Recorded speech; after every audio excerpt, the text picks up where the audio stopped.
캇 콜론은 이미 책을 읽으셨기 때문에 전제로 하고 하겠습니다. 뉴욕의 대단히 중요한 곳에 있는 교회에 담임을 하고 있는 분입니다. 제가 가봤거든요. 이 교회를 가는데 교회가 참 좋습니다. 굉장히 좋고요. 공연을 할 수 있기에도 적합한 교회 모형이 되어져 있습니다. 아주 지역의 중심에 있어서 누구든지 가면 가볼 수 있는 아주 좋은 교회니까 여러분 혹시 코로나가 끝나고 미국 가시게 되면 이런 교회들은 좀 방문해 보시면 참 좋겠다. 그런 생각을 갖고 있습니다. 제가 기획하고 있는 게 하나가 있는데요. 원래 우리나라가 그동안에 이제 몇몇 기관에서 그 대형 교회 중심의 미국 투어를 해왔거든요. 근데 저는 그게 아니고 이렇게 숨겨져 있는 교회들, 초대형은 아닌데 각각의 도시에 아주 좋은 분들이 많이 계세요. 그분들을 만나면 여러분들이 이제 실제적으로 교회, 여러분이 그 새들배 교회처럼 우리 한국 교회가 새들배 교회 책을 1000번을 읽어서 뭐 새들배 교회처럼 된다 그러면 제가 여러분 읽히겠는데. 새들백 교회는 우리하고 참 거리가 멀죠. 거기에 대한 철학과 정신을 가지고 오긴 하되 우리가 할 수 있는 것은 중형 교회들 뭐 200여 명, 300명, 500명, 1000명 이런 정도 되는 교회들을 벤치마킹하는 것이 실제적으로 훨씬 더 좋지 않을까 하는 생각을 갖고 있어서 미국 상황이 좋아지면 제가 그런 교회들 투어하는 프로그램을 좀 하려고 오래전부터 생각하고 있습니다. 뭐 이런 거 저런 거 하고 싶은 사역들이 참 많이 있습니다. 이렇게 소박하게 좀 해나가려고 하는데 여러분 좀 많이 저희 연구소에다가 연구할 제목들을 좀 많이 주시고 제안들도 해주시고 조언도 해주시면 제가 100%를 맞춰드리기는 어려워도 최대한 여러분의 의견들을 수렴해서 섬겨가도록 그렇게 하겠습니다. 오늘 본문에 대한 이해는 죄송합니다. 먼저 이 책을 보시면은 제가 이 책에 이제 제일 먼저 썼던 게 뭐냐면 안쪽에 표지인데요. 안쪽에 표지에다가 제가 이렇게 썼어요. 두려움 없이 살아가기 밑에다가 영적으로 준비하기. 제게는 아주 굉장히 중요한 어떤 이 단어입니다. 영적으로 준비하라. 이게 제가 강의를 많이 하다 보니까 자칫 잘못하면 강의의 테크닉은 좋아지는데 영성이 위축될 가능성이 매우 높아서 그 영성 강화를 위한 나름대로의 원칙을 정하고 그 영성들을 관리해 나가는 그런 일을 하려고 제가 영적으로 준비하자 이런 의미로 이제 책을 시작했고요. 그 목차에 보시면은 19페이지가 이제 목차가 있지 않습니까? 그 왼편에 보면 18페이지에 그 작은 그림 뭐 얼마 되지 않은 글자가 있습니다만은 거기에 보면 제일 위에 뜨거운 불길이 내 발에 닿더니 온몸을 타고 올라와 마침내 내 머리끝에서 태우는 것 같았다. 그 순간 나는 자유케 되었다. 이렇게 써져 있습니다. 제가 이거를 이제 밑줄, 제가 그 독사하는 법이 이렇거든요. 책에다 낙서를 이렇게 합니다. 제가 언젠가, 여러분 한 5월, 6월 정도 되면 제가 독사하는 방법들에 대해서 우리 회원들 중심으로 해서 제가 독서법 강의를 하려고 합니다. 네, 그때 이제 낙서하는 방법들이 있거든요. 밑줄 치기를 했는데 거기에 제가 동그라미 이렇게 해놓고 뭐라 그러니 9년 동안의 지옥 생활에 마침표를 찍었다. 이렇게 이 터닝 포인트라는 거죠. 여러분, 제가 이제 생각할 때는, 모든 인생이 다 그렇고, 목회자도 그렇지만, 애들에게는 어떤 그 전환점이 있습니다. 터닝 포인트의 시점이 있죠. 또 티핑 포인트도 있습니다. 그 전환점 터닝 포인트, 티핑 포인트라고 하는 것이 있는데 이 터닝 포인트는 어떤 계기를 통해서 그 가그에서로부터 이제 어떤 전환, 속박으로부터 탈피, 이게 이제 자유로움, 얽매여져 있던 것로부터 벗어나는 것, 이런 게 이제 터닝 포인트라 그러고요. 티핑 포인트는 뭐냐면 도무지 이게 뭔가가 폭발하지 않고 답답한 때 있잖아요. 그죠? 여러분이 정말 열심히 하고 있는데 교회가 성장이 안 돼. 그러면 이제 선택을 어떻게 하느냐 하면, 그만두자. 내가 이거 뭐 도무지 길이 없다. 뭐 이렇게 생각할 수도 있잖아요. 그런데 여러분, 이 티핑 포인트는 뭐냐면 마치 그 하산이 폭발하기 전에 밑바닥에 식은 마그마가 이렇게 흐르고 있다가 어느 날 순간이 되면 이게 막 그냥 폭발해 버리는 것처럼 이게 있다는 거죠. 그게 임계점에 도달하게 된다. 이제 이런 티핑 포인트가 있습니다. 이제 그런데 이분 같은 경우는 이 저자가 자기 공황장애를 오랫동안 9년 동안 앓고 있는 상태에서 이제 이 터닝 포인트를 갖게 되었던 거죠. 이 터닝 포인트를 갖게 되었다가 공황장애가 있으니까 열등감도 많고 막 어렵고 우울하고 이랬던 내성적이고 이런 사람인데 어느 날 그냥 열심히 자기에게 주어진 곳에서 성실하게 했더니 어느 날 티핑 포인트를 가져왔다. 그리고 제가 이걸 책을 보면서 이분 같은 경우는 터닝 포인트, 티핑 포인트 두 가지를 다 겪었던 것을 볼 수 있었구나라고 하는 생각을 가졌습니다. 저는 우리 함께 참여하시는 여러분들의 목회 현장이 어떤 순간에 터닝 포인트를 가지셨으면 좋겠고 또 지루할 만큼 답답함이 주어지더라도 성실하게 하루하루를 최선을 다해 가다 보면 하나님께서 반드시 티핑 포인트를 주실 것이다. 이렇게 믿고 있습니다. 그게 우리에게 주시는 하나님의 소망이잖아요. 우리 교인들에게도 던져주는 메시지였으면 좋겠다라고 생각합니다. 이렇게 막 낙서되어져 있는 제 책에다가 이렇게 낙서되어 있는 것을 보면 오늘 강의록에 빠져 있는 부분도 있습니다. 그래서 오늘 제가 별도로 추가를 했는데요. 나중에 그 추가하는 부분은 그 제가 책을 낙서했던 것 제일 위에 있는 글들이 다 빠져 있어서 제가 이후에 오늘 아침에 다시 빠져 있는 걸 다시 확인하고 기록해 뒀으니까 나중에 그래서 설명을 드리기로 하겠습니다. 여러분 목차 낙서하는 것을 절대 주저하지 마십시오. 그냥 가감하게 하라. 그리고 가능하면 뒤에서 읽다가도 목차 쪽으로 좋은 말들을 와서 페이지 수를 써놓고 나면 나중에 이게 무슨 말인지 몰라도 그 페이지를 다시 찾아가면 다시 기억을 이제 리마인드 할 수 있기 때문에 좋지 않을까라고 하는 생각이 듭니다. 시편 53편의 이야기 말씀을 잠깐 보면 우리 앞 시간 끝부분에 제가 두려움이 없는 곳에서 나는 두려워한다라고 하는 말이 이제 있는 것을 여기에 그대로 있다는 것을 말씀드렸습니다. 그들이 두려움이 없는 곳에서도 크게 두려워하더라. 그래서 너를 대항하지 못할 것이다. 이제 이 말씀을 한 거잖아요. 하나님께서 이렇게 역사하신다는 거죠. 두려워할 이유가 하나도 없는데 그 속에서 두려움을 갖게끔 하시는 분도 하나님이시다라고 하는 이야기들 하나님이 하셨다라고 하는 이 말씀을 좀 이해하자라고 해서 본문을 가지고 왔습니다. 두려움을 갖게 되면 가지게 되는 치명적인 그 실수가 있는데 그 실수는 하나님의 목소리보다도 사람의 목소리를 듣게 된다. 실제 그렇죠. 목사님의 설교의 메시지보다는 방송에 있는 그 아나운서들의 멘트들이 두려움을 더 갖게 하는 거죠. 바이러스는 뭐 가까이 있는 사람들에게 가장 신속하게 옮긴다. 그러니까 가까이 있는 거 막 두려워하는 거, 뭐 비근한 예로 그런 것이죠.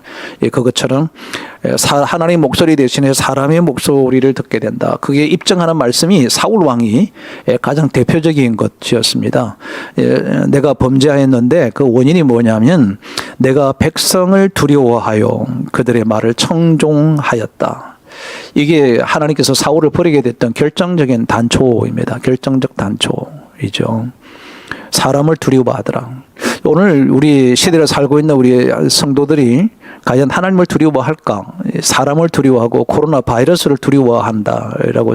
뭐 그렇다고 해서 나는 마스크도 벗고 나 두려움을 물리치니까 뭐 코로나를 1대1로 대적하겠다. 그리고 뭐 환자들 옆에 가서 있고 이런 건 아니잖아요, 그죠? 그런 측면을 하고 얘기하는 게 아니라 우리가 어떤 음성을 들을 때 하나님의 목소리를 듣는 것이 우리에게 우선이 돼야 되고 그것이 더디 오더라도 지금 사울 왕은 두려움이 뭐냐면 하나님이 이렇게 하시겠다고 하셨는데 왜 내게 지금 이 일이 지금 일어나지 않고 있냐. 이 백성들이 아우성치고 있는데 내가 어떻게 해야 되냐. 나중에 합리화를 하잖아요. 여러분 그 사람을 두려워하게 되면 그 다음에 나오는 게 뭐냐면 자기 합리화로 이어지게 되죠. 사람을 두려워하게 되면 그 다음 나오는 것이 자기 합리화라고 하는 거죠. 이 자기 합리화가 이제 자기 합리화는 그냥 나오는 게 아니고요. 두려움이 전제가 된다라고 하는 거죠. 어떤 상황에 대한 회피, 그 상황에 대한 두려움을 회피하고 싶을 때 자기 합리화를 통상적으로 하게 됩니다. 그런 맥락에서 본다면 이 사람의 소리를 듣는 것은 우리 영적인 파산을 하는 데 있어서 결정적인 실수이다. 치명적인 실수였다라고 보는 거죠. 두려움 속에 우리가 살아가게 되면 이제 모든 게 마비되고 만다. 이게 아주 강경하잖아요. 그죠? 여러분 지금 보면 이 센텐스가요. 짧아요. 그죠? 두려움 속에 살면 마비될 수 있습니다가 아니고 마비되고 만다. 결론적으로 마비된다라고 하는 얘기를 하는 거죠. 여러분, 저는 이제 생각할 때 변화된 삶이다, 성숙한 삶이다, 똑같은 얘기이기도 한데요. 이 변화된 삶이라고 하는 것은 어떤 한 그리스도인들이 하나님의 영으로 거듭났다 하더라도 거듭난 것을 정확하게 보여주는 삶의 변혁이 일어나야만 된다. 이것 저는 구원받은 자가 하나님의 자녀로 이간되었다라고 하는 것에 대한 징표가 반드시 있어야 된다라고 생각하거든요. 이것이 이제 간증이 될 수 있죠. 흔적이 되기도 하죠. 갈라디아서에서 이제 사도 바울에게 공격해왔던 그 당시에 누구죠? 갈라디아서의 이론가들, 갑자기 생각이 안 나는데, 그 갈라디아서는 그 율법학자 말고요. 제가 지금 단어가 생각이 안 납니다. 그 사람들에 대해서 논박하기 위해서 갈라디아서 쓰신 거거든요, 바울이. 그 갈라디아서 쓰면서 마지막 부분의 6장에서 우리 지난번 공부할 때 했던 건데, 스티그마타, 흔적, 누구든지 나를 더 이상 괴롭히지 말라, 내 안에 예수의 흔적을 가졌노라 라고 단호하게 얘기합니다. 그 흔적이라고 하는 것은 어떤 상처, 상흔 이런 의미가 아닌 거 아시죠? 내 속에 증거가 있다는 거죠. 내가 하나님을 만났던 증거가 있고 내가 그리스도 하나님 백성이라는 증거가 있다라고 하는 이야기를 한 거거든요. 그렇다면 우리 교인들이 이제 증거가 있는 삶, 정인의 삶, 내가 어떻게 하나님을 섬기고 난 뒤후에 내가 하나님의 사람이라고 하는 것을 입증할 수 있는 삶의 변혁이 있어야 된다라고 하는 거죠. 그러면 이 삶의 변화에 대한 지표가 뭘까? 삶의 변화를 어떻게 알 수 있을까라고 하는 거죠. 삶을 알 수 있는 것은 저는 세 가지를 보는 거죠. 하나는 그 사람의 성품의 변화, 온유하다, 심령이 가난하다, 긍휼이 많다, 자비로움이 있다, 사랑이 넓어졌다. 이런 것들이 이제 변화의 첫 번째 척도일 것 같고요. 두 번째 척도는 삶의 가치가 바뀌는 거죠. 세속적인 가치. 예를 들면 아주 극단적인 표현이긴 한데 물질에 대한 가치를 아주 존중했던 사람이 이 삶의 가치가 하나님의 영광을 위하여, 가난한 자들을 위하여 이렇게 삶의 가치가 바뀌어지는 거죠. 그죠? 또 하나는 삶의 목표가 바뀌는 거예요. 삶의 목표가 이제 수정이 되는 거죠. 종전까지는 자기만을 위한 목표였다가 이제는 그 목표가 타인을 위하고 하나님을 위하고 이렇게 그 범위가 넓어지는 거죠. 삶의 목표의 범위가 자기를 벗어난 것들을 위한 목표를 가지게 되는 것이 저는 변화의 척도이다. 변화를 가늠하는 기준표가 인격, 그리고 가치, 그리고 이제 목표, 이 세 가지를 보면 알 수 있지 않을까라고 하는 거죠. 그렇다면 이제 간증을 이렇게 우리 교우들이 하는 걸 보면 이분이 정말 변했구나라고 하는 것은 이 세 가지의 변화를 보면 그 사람의 변화를 우리가 인식할 수 있다라고 하는 거죠. 인식할 수 있다라고 하는 겁니다. 그런데 여러분, 사실은 변화라고 하는 게 우리 교인들이 다 가졌는데 이 변화를 지속하지 못하는 거죠. 이 변화가 지속적으로 일어나는 것을 이제 성숙하다, 진보한다 이러잖아요. 영적인 성숙과 진보와 변화는 여러분 사실상 훈련을 통해서만이 가능하거든요. 그냥 한번 이렇게 은혜 받아서 변화가 한번 일어났다. 그래서 그 변화가 지속되면은 이 땅에 있는 크리스찬들 걱정할 게 하나도 없는데 변화가 한번 하고 끝나버려요. 은혜를 잃어버리고 이런 사람도 있잖아요. 이제 그럴 경우를 보면 훈련의 부족이다. 아주 지속적인 반복적 훈련이다. 그래서 이 습관 들이기, 영적 습관 들이기라고 하는 것은 매우 중요한 경건 훈련 중에 하나가 되는 거죠. 변화의 도구는 이제 진리와 영적인, 진리는 말씀입니다. 하나님의 말씀과 영적인 멘토들을 통해서 우리 목사님들이 영적인 멘토가 되어달라라고 하는 거고, 우리 중직자들을 영적인 멘토로 세우자는 거예요. 영적인 멘토로 세워서 그들로 하여금 또 다른 사람들을 멘토링 할 수 있도록 도와가자. 그럼 멘토링을, 이 변화를 막는 것은 도대체 누가 막는가? 너무 잘 알죠. 사단이다라고 하는 거죠. 근데 우리 이분이 이 카트 콜론이라고 하는 분은 어떤 은사주의자는 아니에요. 그죠? 은사주의자는 아닌데 그의 경험 속에서 나타나는 성령의 어루만짐에 대한 분명한 증거를 갖고 있는 거죠. 자기가 불이 자기에게 떨어지는 것 같은 그날의 체험이라고 하는 것은 이거는 이 머릿말에서 자기가 이런 체험을 했다라고 하는 것을 얘기하면서 내 인생의 전환점을 갖고 내가 자유하게 되었다. 아주 아까 제가 잠깐 읽어드렸던 말인데 이 머릿말에서 그 이야기를 체득화된 이야기를 하거든요. 결국은 이분은 그 정체성을 뭐라 보느냐 하면 사단의 역사다고 보는 거죠. 사단이 그렇게 우리를 두렵게 만든다라고 하는 거죠. 그럼 사단이 갖고 있는 강력한 작업 방식과 도구는 두려움이다. 사단이 이렇게 변화를 하지 못하도록 만드는데 변화를 하지 못하는 이유 중에 하나가 두려움이다. 잃을 것에 대한 두려움도 생겨요. 그죠? 예를 들면 헌금을 열심히 해서 섬겨라 이랬더니 헌금하는 게 두려워요. 왜 내가 있는 것들을 잃어버릴 것인가에 대한 두려움들을 갖는 것과 똑같지 않겠느냐라고 하는 거죠. 이 두려움과 같이 가는 게 뭐냐면 자기 실망입니다. 그죠? 자기 실망. 스스로에 대한 실망을 하죠. 이게 나중에 더 나아가면 뭐가 되느냐 하면 열등감. 자존감이 무너지버리게 되는 것까지 가게 돼서 자기를 피폐하게 만든다. 자기가 극도로 피폐해지게 되니까 자기를 보호하고 싶어하는 본능이 생기니까 자기 박스 안에 들어가는 거죠. 여러분 이게 자기 박스 안에 들어가 버려요. 박스에서 벗어나야 되는데 못 벗어나는 거죠. 왜냐하면 두려워요. 자기에 대한 극단적 실망이 되니까 더 실망하고 싶지 않아서 자기 보호를 하려고 하는 거죠. 그러니까 이게 안으로 에너지가 안으로 자꾸 들어와요. 안으로 계속 들어오다 보니까 자기를 파괴시키는 것까지 간다. 이게 영적 파괴가 되자는 말이죠. 그러니까 결국은 사단은 우리에게 자꾸 자기 안으로만 들어오게 함으로 인해서 고립되게 해서 영적인 피폐감과 영적인 파괴를 일삼게 되게끔 한다라고 하는 거예요. 이게 결국은 사단이 43페이지에 보면 나는 못 해낼 것 같아라고 하는 생각을 자꾸 주입시키는 거예요. 여러분 어떠세요? 저도 제 스스로도 보면은 나 이거 못 해낼 것 같아. 뭐 이거 할 수 있을까? 두려움 많습니다. 여러분에게 제가 52주 동안 함께 이런 공부를 하겠습니다라고 한 게 저도 많이 두렵습니다. 책을 좋아하고 많이 읽고 분석하고 해석하는 것이 제게 주신 은사임에도 불구하고 제가 매주마다 여러분 뵐 때 가지는 이런 내가 해낼 수 있을까라고 하는 생각들을 자꾸 찾게 해요. 이게 이제 제 생각이라고 생각하는데 그게 이 콜론은 사단이 주는 사단의 잠재력을 이렇게 발휘하게 한다. 우리도 어느새 자기도 모르는 사이에 용기를 상실하게 해버리고 내가 대응할 수 있는 능력을 잃어버리고 하나님이 하면 되는데 내가 뭔가를 한다고 생각하니까 내가 할 수가 없다. 이렇게까지 이제 단정치게 되는 것이 영적인 피폐다.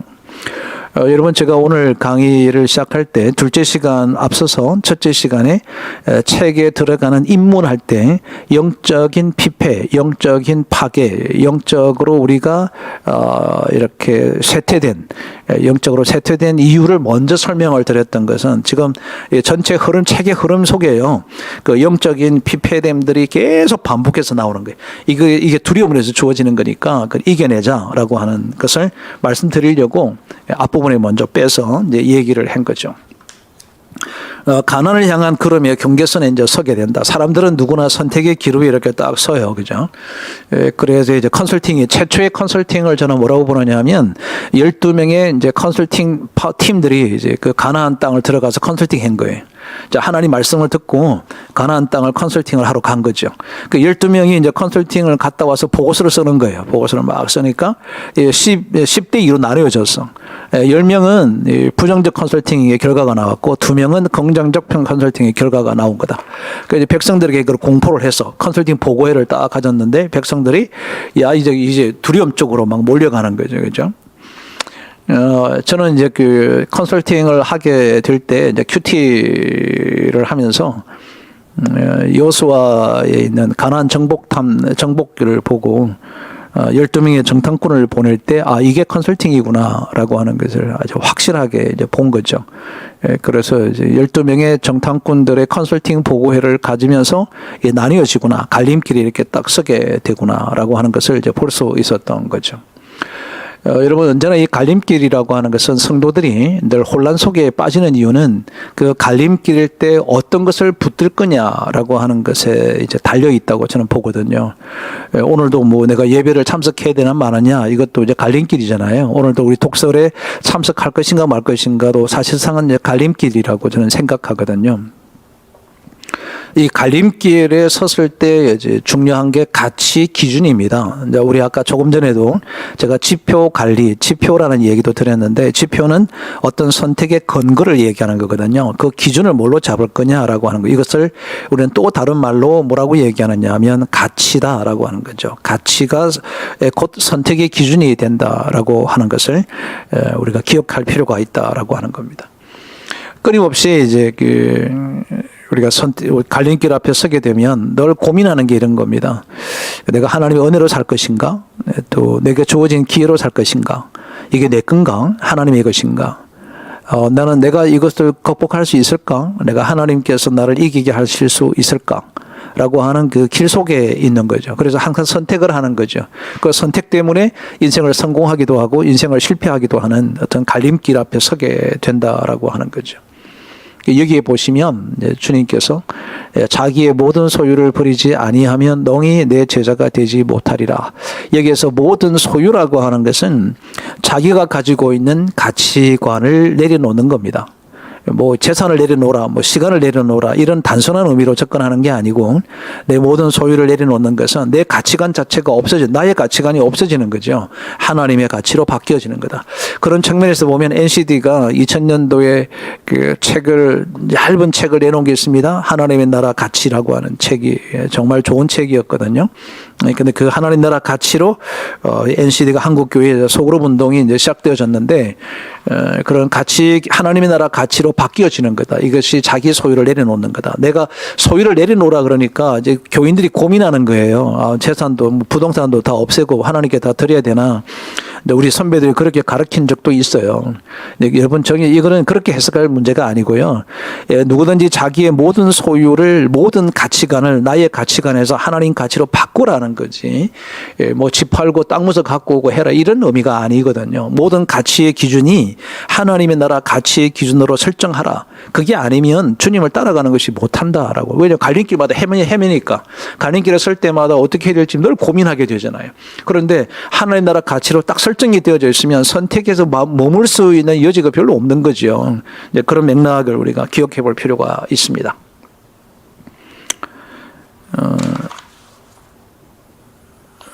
죄송합니다. 네네, 다시 요거 좀 보겠습니다.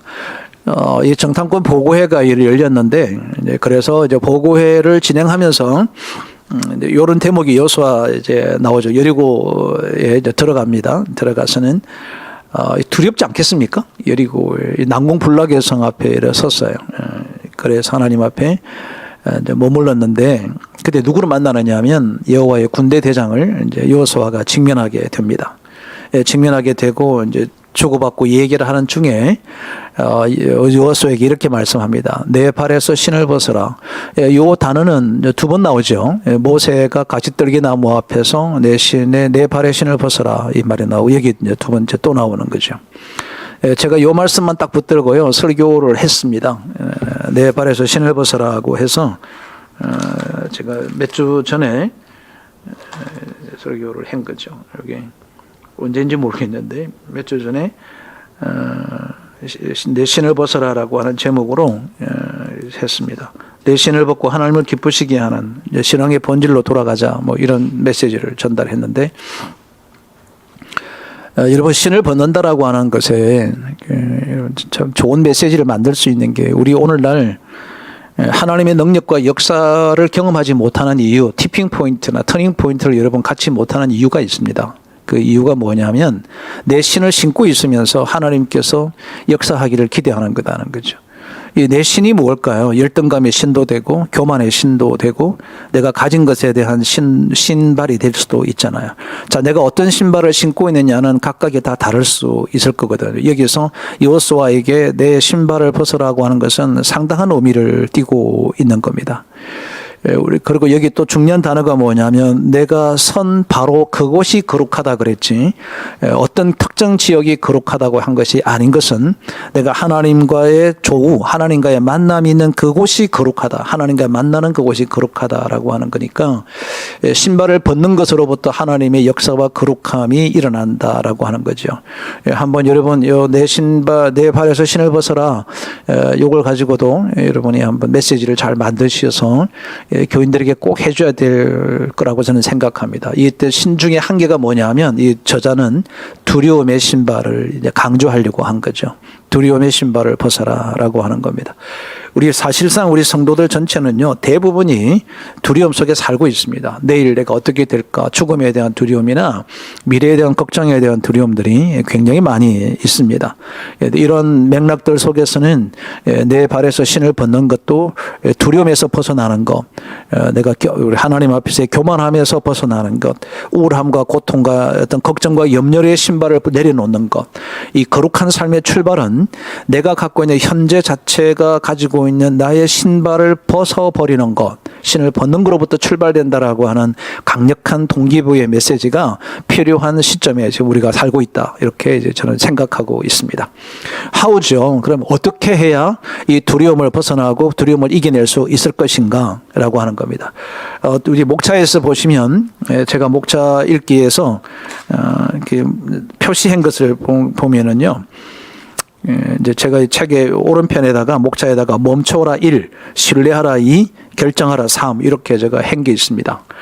그 한 것을 보면은 이제 그게 이제 how to입니다. how to.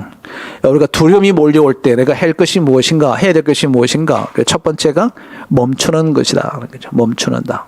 일단 멈춰야 볼 수 있으니까. 멈추지 않으면 지금 내가 왜 두려워하고 있냐, 두려움에 대한 요체가 무엇인지, 요인이 무엇인지를 우리가 잘 모를 수 있잖아요. 그래서 멈춰라. 그래야 멈추면 보인다. 보아야 무엇을 할 수 있으니까 그렇다라고 보는 거죠. 모세가 백성들에게 이제 두려워하지 말라. 가만히 서서 여호와께서 오늘 너희를 위해서 행하시는 구원을 보라는 거죠. 여러분이 본다라고 하는 것은 보기 위해서는 멈춰야 된다는 거죠. 이 첫 번째가 stop, 그리고 두 번째가 see를 하는 거죠. 이거 여러분 이 원리입니다. 원리. 컨설팅에서나 이제 경영의 원리 중에서 stop, see, doing 뭐 이런 것도 있습니다. 먼저 멈춰봐라. 지금 하고 있는 게 잘하고 있는지 못하고 있는지를 잠깐 멈춰라. 그리고 실체를 좀 보라. 그리고 행동하라. 이게 이제 행동 옮길 때의 어떤 그 프로세서이거든요. 우리 목사님들이 어떤 정체와 위기 앞에 서서 근데 막 계속 고하고 있는 거예요. 뭐 계속 고해요. 분명히 이유가 있거든요. 원인이 있거든요. 정체되는 이유가 있고 침체되는 이유가 있고 이 원인과 이유가 있는 것을 이것을 찾아보고 거기에서 일단락 먼저 한번 잠깐 멈춰보고 그리고 내가 지금 실제가 뭔지를 한번 보는 거죠. 그렇게 수정해 가야 되는 것이 이제 순서이지 않겠냐라고 하는 겁니다. 도대체 어느 때 우리는 멈춰야 될까라고 하는 겁니다. 우리가 멈춰야 되는 그 이유가 뭘까라고 하는 거죠. 그건 이런 것들입니다. 일이 잘 되지 않을 때나 또 불가능하게 앞이 가로막히거나 어떤 내가 생각하는 기한을 넘었을 때 또 하나님의 약속의 기한이 좀 지났다고 느껴질 때 사울왕이 대표적인 사람이잖아요. 이럴 때 이럴 때는 무조건 멈춰야 된다는 거지. 여러분 지금 뭐가 잘 안 풀리고 있는 게 있어도 잠깐 멈추세요. 나 지금 이걸 극복하기 어렵다, 불가능하다. 그때 잠깐 멈춰. 막 가려고 하지 마라라고 하는 거죠. 그게 어리석은 거다라고 하는 생각이 저는 듭니다.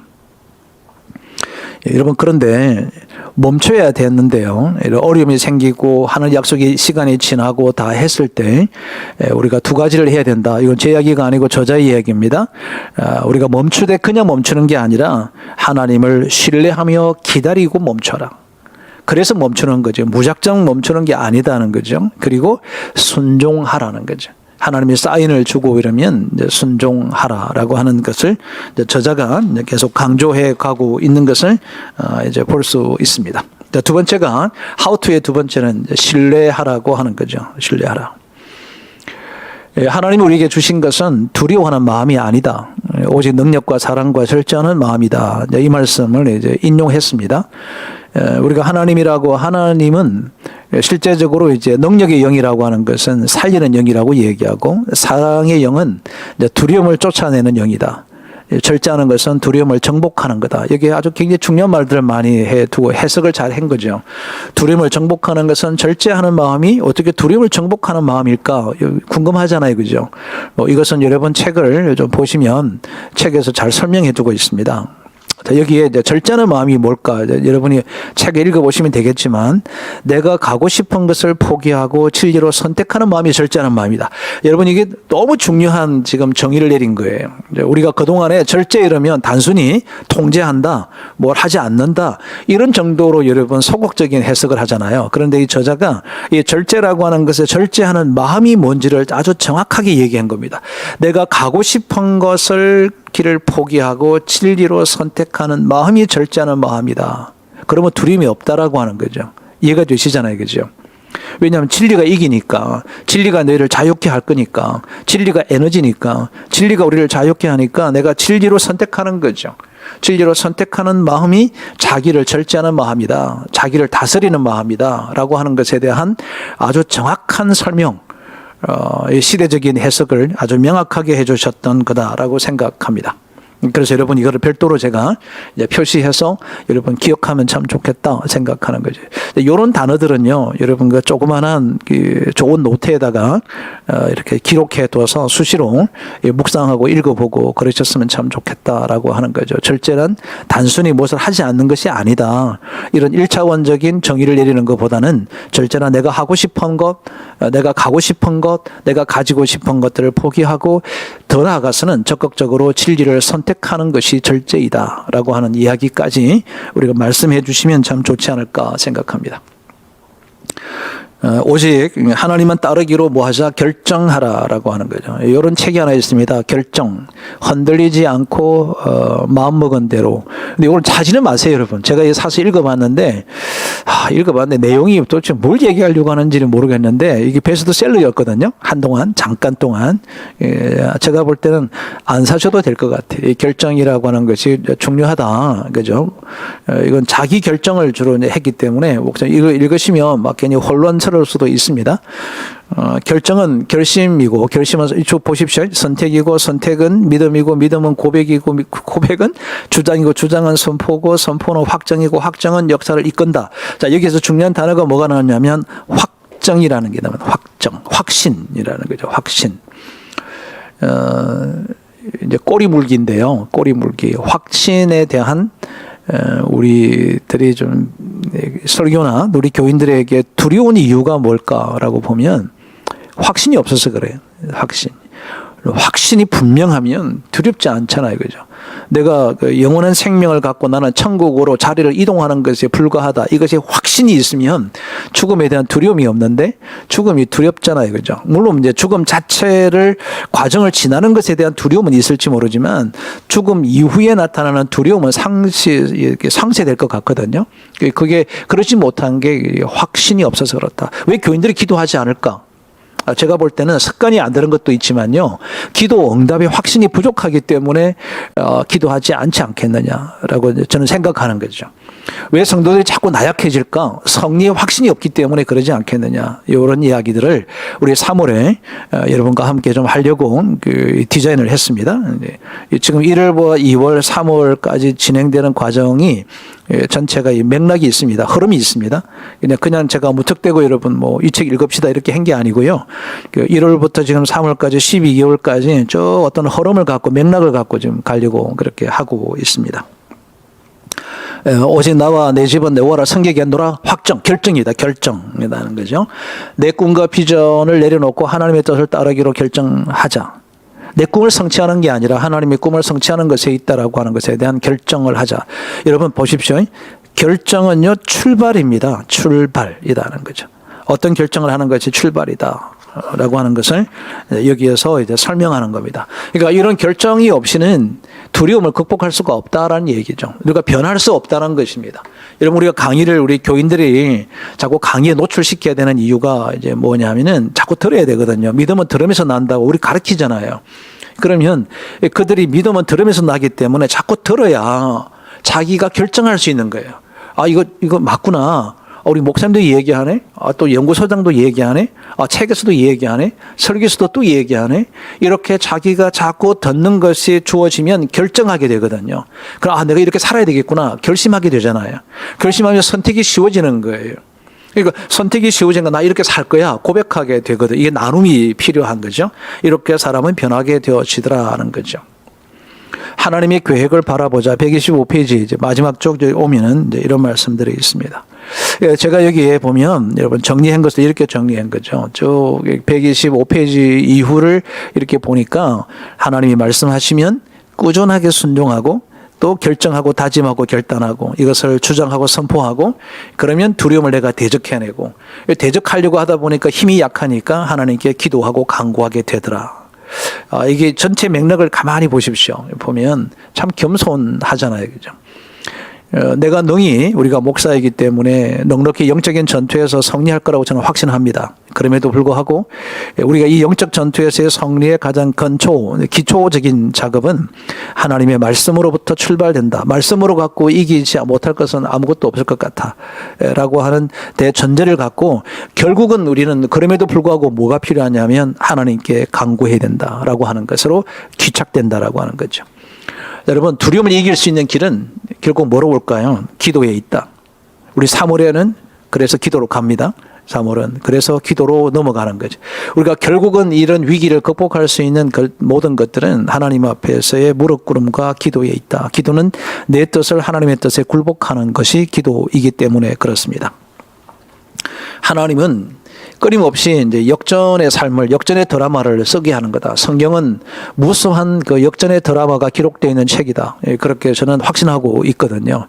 이제 이런 맥락에서 보면 여러분, 요게 지금 3월에 책 여러분에게 추천해 드렸던 책하고 쭉 연결해서 갑니다. 역전의 드라마에 대한 굉장히 많은 이야기들이 기도를 통해서 역전되는 사건들에 대한 것을 책들을 3권, 4권 다가 이제 이런 맥락에서 같이 함께 쭉 흘러가게끔 그렇게 이제 디자인을 했습니다. 그러면 이제 궁금한 게 뭘까요? 궁금한 건 이제 우리가 사랑하라고 하는 건데 실제로 두려움 없이 살아갈 때 우리에게 주신 하나님의 축복이 도대체 뭘까? What입니다. 무엇을 하나님께서 우리에게 두려움 없이 살아가게 되면 무엇을 해 주실까? 여러분 이 두려움을 우리가 없이 살아가게 되면 하나님의 약속을 우리는 그대로 갖게 된다는 거죠. 하나님이 약속하셨던 것을 우리가 그대로 가지게 된다라고 하는 겁니다. 그런 맥락에서 본다면 이제 지금 우리 성도들은 이 두려움의 경계선을 뛰어넘을 때가 되지 않았을까라고 하는 겁니다. 우리는 이제 아브라함이 이제 대표적으로 이 하나님의 부르심과 또 이 두려움이라고 하는 그 앞에 섰을 때의 선택을 잘한 게 있고 못한 게 있는 거 아시죠? 이 이삭의 번제로 드리는 그 기점을 통해서 그 이전에 그 이삭이 탄생하기 이전에 아브라함의 선택지 그리고 이제 하나님을 만나서 이삭을 얻을 때 이후에 그 아브라함의 믿음의 행보가 이 비포와 애프터가 아주 정확하게 나뉘어져 있거든요. 요 경계선입니다. 요 경계선을 우리가 어떻게 넘을까라고 하는 거죠. 그러니까 인간적인 두려움, 내 방식대로 접근하는 거, 요것을 너무 잘 설명하고 있는 것이 우리가 3월에 읽어야 될 강준민 목사님이 썼던 확신 기도의 힘이라고 하는 그 책에서 요 부분, 아브라함에 대한 그 경계선을 넘기 이전과 비포와 애프터에 대한 아주 강력한 이야기를요, 굉장히 자세하게 기록한 부분이 나옵니다. 그때 여러분이 요 부분을 갖고 설교를 그때 2번 하셨으면 참 좋겠어요. 저는 다음 달에 그 확신 기도의 힘을 가지고 2주에 걸쳐서 여러분이 정말 설교해야 될 것들이 너무 필요한 게 많이 있거든요. 그때 다시 우리 좀 다루기로 하겠습니다. 여기 보면 이후에라고 하는 것이 있습니다. 이 이후에. 이게 경계선을 넘는 것입니다. 여기 여러분 터닝 포인트죠. 여러분 우리 모두에게는 정말 필요한 터닝 포인트가 정말 필요합니다. 이 터닝 포인트가 언제인지를 여러분 스스로가 발견하지 못할 때도 있습니다. 그럴 때 우리가 필요한 게 누구냐면 영적인 멘토들이 우리의 경계선인지를 지목해주고 얘기를 해주는, 멀리서 바라보니까 여러분 운동선수나 코치와 감독은 실전에 들어가면 감독이 더 못할 수도 있지만 감독은 전체를 바라보기 때문에 언제가 터닝 포인트인지 티핑 포인트인지를 어느 정도는 알 수 있지 않겠느냐라고 하는 겁니다. 여러분 저는 믿는 것은 우리의 기독교는 언약의 종교입니다. 하나님의 약속은 반드시 이루어진다 이렇게 믿습니다. 그런데 그 반드시 믿는 그 믿음에 필요한 게 그 시점을 넘어서는 것이 필요한 거거든요. 믿음의 발을 내딛는 것이 필요하죠. 가나안 땅을 약속하셨지만 약속했다고 해서 요단강이 없는 건 아닙니다. 범람하나 요단강이 생기고요. 분명히 가나안 땅으로 약속하셨는데 우리는 거대한 홍해 앞에 설 때가 있습니다. 우리가 가나안 땅 약속을 받았음에도 불구하고 우리는 홀로 광야에 던져져 있을 수 있습니다. 먹을 것이 없을 수도 있습니다. 매일같이 하나님의 궁핍한 삶을 살아갈 때도 있습니다. 그 과정을 지난다는 거죠. 어떻게 알아요? 우리가 모르죠. 우리는 모르죠. 그런데 성경이 우리에게 보여주신 거예요. 우리가 가나안 땅으로 갈 때까지의 여정은 우리 인생의 신앙의 여정이잖아요. 그죠? 그 여정 속으로 들어간다. 그러나 우리가 믿는 것은 반드시 이루실 거라고 하는 것에 대한 확고한 그 믿음이 우리에게 필요하다. 이것을 주실 거다라고 하는 것이 what입니다. 이런 많은 어록들이 이제 많이 나오죠. 그런데 제가 이제 붙들고 싶었던 어록은 당신이 아무리 크게 실패했다 하더라도 하나님의 약속은 여전히 유효하다. 저는 이 책 한 권 전체에 압축하는 어록의 코드가 이거지 않을까. 당신이 아무리 크게 실패해도 이 말은 이 이야기를 이분이 한 이야기는 본인의 실패한 경험이 많이 있다는 얘기잖아요. 그죠? 실패한 경험이 많이 있어도 하나님의 약속은 여전히 유효하다. 이게 참 너무 귀중한 멘트였다라고 생각합니다. 하나님께서 보호하신다. 이게 우리가 두려움을 이기게 되면 하나님의 약속 중에 하나님의 축복이 뭐냐면 what입니다. what의 두 번째는 하나님께서 보호하신다. 자, 여러분 이 책 짧은 책인데 작은 책인데 이 안에 또 한편의 설교가 우리에게 주어졌습니다. 뭐냐면 예수님의 시험이라고 하는 것입니다. 하나님의 아들도 시험을 받더라는 거죠.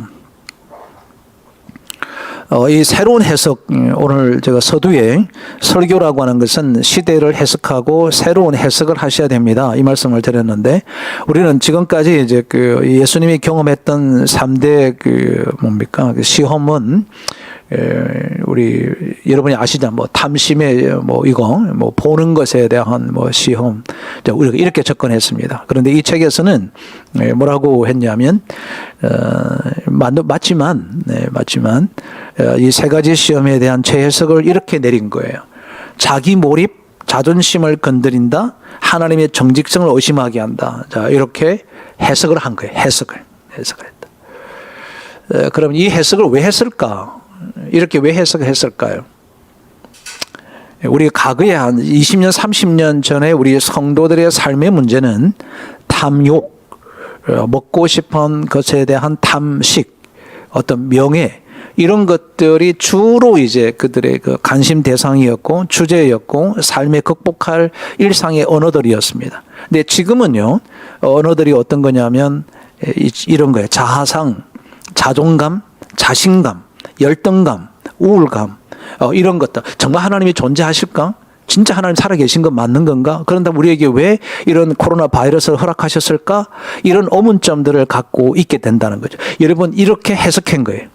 자, 여러분, 그러면 우리가 왜 독서를 해야 되는가에 대한 정확한 어떤 정명을 오늘 이 부분에 지금 하고 있는 거예요. 예를 들어서 예수님의 시험이라고 하는 것을 종전 방식으로 여러분이 설명하면 식상한 거죠. 식상하다. 틀린 게 아니에요. 그냥 참 식상하다. 또 더 나아가서는 현대를 살고 있는 사람들과의 커뮤니케이션이 안 된다라고 하는 거죠.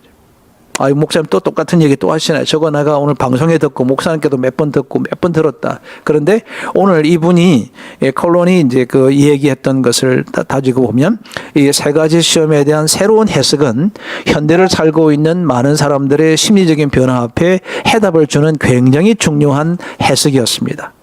자, 이런 해석들을 붙들고 여러분들이 좀 메시지를 좀 해주셨으면 좋겠다. 이게 설교하는 거죠. 교인들에게 새로운 해석을 통하여 우리가 어떻게 이 두려움 앞에 서서 극복해 갈 것인가를 해결해 준다. 하나님께서 이렇게 보호해 주신다. 이렇게 보호해 주실 거야. 라고 하는 것을 얘기해 줄 수 있다라고 하는 거죠. 그러면 실제로 하나님의 보호는 어떻게 하는 것인가? 하나님의 보호하심은 그분의 온전하신 사랑하심으로 우리를 보호하실 것이다 라고 하는 이 사랑이 마지막 해결입니다. 여러분, 이 저자가요, 이제 저도 이제 책을 가끔씩 쓰잖아요. 쓰면 처음에도 결론부터 내려놓고 잘 안 하시죠, 그죠? 제일 마지막에 가면 전체를 아우르는 핵심적인 이야기를 거의 대부분 저자가 합니다. 그러니까 이 저자도 역시 마찬가지인데요. 이 마지막에 뭐라고 했냐면 하나님께서 보호해 주시는데 그 보호는 하나님의 온전한 사랑으로 가능하다라고 해서 여기 136페이지에 사랑이 두려움을 내쫓는다. 결론을 내린 거예요. 그러니까 두려움을 내가 쫓는 것은 사랑에 있다라고 하는 거죠. 그래서 여러분 목차를 보시면 제가 쓴 낙산 목차에 보면 제일 마지막 10장에다가 이렇게 박스를 해서 거기다가 이제 하살 당구장 마크를 해두고 거기에 이렇게 했습니다. 한 편의 설교로 하기. 여기 한 편의 설교가 된다는 거죠. 여기 여러분 봐요. 지금 이 한 권의 책 안에서 저는 두 편의 설교를 했고요. 이미 저 두 번의 설교를 더 할 수 있는 인사이트를 가질 수 있는 소스가 있다라고 하는 거예요. 소스. 이대로 하라는 게 아니에요, 여러분. 이 책의 내용을 그대로 하라는 게 아니라 이 안에서 우리는 얼마든지 좋은 인사이트를 얻을 수 있다. 책들은 그걸 여러분과 함께 나누려고 하는 거죠. 그래서 결국은 하나님이 두려움을 내어쫓는 두려움을 이길 수 있는 것은 하나님의 온전한 사랑을 알고 하나님의 그 온전한 사랑을 믿고 하나님 나를 끝까지 함께 하신다라고 하는 사실에 대해서 분명한 확신을 가지면 어떤 두려움도 이겨낼 수 있다라고 하는 것이 이 목사님이 오늘 시대에 살고 있는 두려움 속에 살고 있는 많은 사람들에게 아주 명확하게 얘기하려고 하는 거다는 거죠. 그럼 궁금한 건 뭘까요? 온전한 사랑이 뭐냐는 거죠. 이 온전한 사랑이 도대체 뭔가를 이 책에서 뒷부분에 설명하고 있습니다. 그것을 제가 정리한 겁니다. 물론 그게 없는 얘기도 좀 갖다 놓기도 했지만 이 흐름 전체를 보면 이 5가지가 온전한 사랑이다라고 하는 거죠. 온전한 사랑이 이런 것이다. 자, 여러분 한번 대입해 보죠. 하나님이 우리에게 온전한 사랑을 했다면 우리 성도들이 자녀를 온전히 사랑하고 교사들이 우리 아이들을 온전히 사랑하는 것이 뭘까? 먼저 하라. 사랑에 좀 푹 담겨봐라.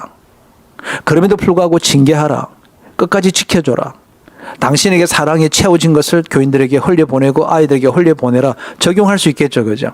교사 대학에서 여러분 교사들 훈련할 때도 아이들을 사랑하라. 온전한 사랑하라. 여기서 가져와서 여러분 5가지를 정리해서 우리 교사들이 어떻게 아이를 사랑해야 되는지 부모들이 자녀를 어떻게 사랑해야 되는지 이런 것들을 얘기해 줄 수 있어야 된다라고 하는 거죠. 이게 부모 멘토링 학교. 부모 멘토 학교 이런데 이 온전한 사랑을 가지고 오셔서 강의하고 설교할 수 있는 소스가 되기도 한다라고 하는 거죠. 그래서 여러분에게 좀 정리를 해서 드린 겁니다. 그러면 결국은 뭘까요? 이 저자가 표현을 이렇게 했습니다. 그 사랑은 하나님의 집에서부터 시작되는데 이 하나님의 집이 뭐냐면 우리의 마음에 있다. 그래서 내 마음의 정원이 하나님의 집이다. 이런 아름다운 표현은 감성적 표현이죠. 감성적 표현. 그러니까 그 하나님의 사랑이라고 하는 것은 우리의 마음, 우리의 집으로 하나님의 집으로부터 시작되는데 그 하나님의 집이 곧 우리의 마음에 있다라고 하는 거죠. 참 아름다운 책을 함께 읽게 되어서 참 감사합니다. 두려움은 실체가 아니다. 이것을 아주 명확하게 저자가 밝히고 있습니다. 네, 그래서 앞으로 여러분이 이제 이 두려움에 대한 강의를 하거나 설교를 할 때는 이 시대가 갖고 있는 두려움들이 많이 있습니다. 그리고 이미 제가 여러분 강의록 앞에 보면 이 시대의 두려움을 저자가 여기저기다가 막 얘기한 것을 제가 다 모아놓은 거예요. 저자가 다 얘기한 것을 한쪽에 다 모아뒀던 것을 여러분이 이미 드렸으니까 그런 두려움들을 쭉 그게 첨가할 게 많이 있죠. 뭐 첨가할 게 예를 들어서 죽음에 대한 두려움, 죽을 병에 걸릴 것에 대한 두려움, 재산을 잃어버릴 것인가의 두려움, 현실 감각에 있는 여러분의 섬기는 교회 청중들이 지금 갖고 있는 두려움들을 열거하는 것이 참 좋겠죠. 그런 열거를 쭉 한 다음에 이런 그 오심이나 낭만과 미래에 대한 불안들 이 모든 것에 거느는 두려움에 있고 이 두려움을 이끄는 것은 사단이 하고 있는 일이라고 하는 것을 영적으로 여러분이 논박해 주셔야 된다. 그리고 나서 그럼 어떻게 이 두려움을 이겨낼 것인가를 우리 앞부분에서 설명해 주셨던 내용으로 how to를 제시해 주면 좋겠다라고 하는 겁니다. 여러분 이 주제 정리를 좀 해보면 주제 정리를 제가 아까 말씀드렸던 것처럼 미리 강의록에는 들어가 있지 않지만 그 이제 주제 정리가 뭐 믿음의 길, 두려움의 길 이런 것도 있고요. 하나님의 약속은 여전히 유효하시다. 또 스스로 준비하라. 결승전에 임박할 때 이제 나는 두려움을 덮는다. 파산한 영성, 상식을 초월한 믿음, 경계선을 넘어 사랑의 두려움을 내가 쫓는다. 이런 것들이 이제 여러분 설교할 때의 그 제목들의 후보군들이죠. 후보군. 한 책에서 이런 거 하는 거죠. 여러분 여러분 노트를 조그마한 노트에다가 사실상 이런 주제들만 쭉 써두는 것도요. 나중에 그 주제를 선별하는데 고민하지 않고도 선택할 수 있는 여지들이 굉장히 많습니다. 그렇게 좀 자꾸 여러분 연습하고 훈련해 가시면 참 좋겠다 생각합니다. 다음 주 책은 잔너 기용의 하나님을 경험하는 기도라고 하는 아주 얇은 책이니까 여러분 좀 수고스러우셔도 다시 책을 한 번 더 읽어 주시면 좋겠습니다.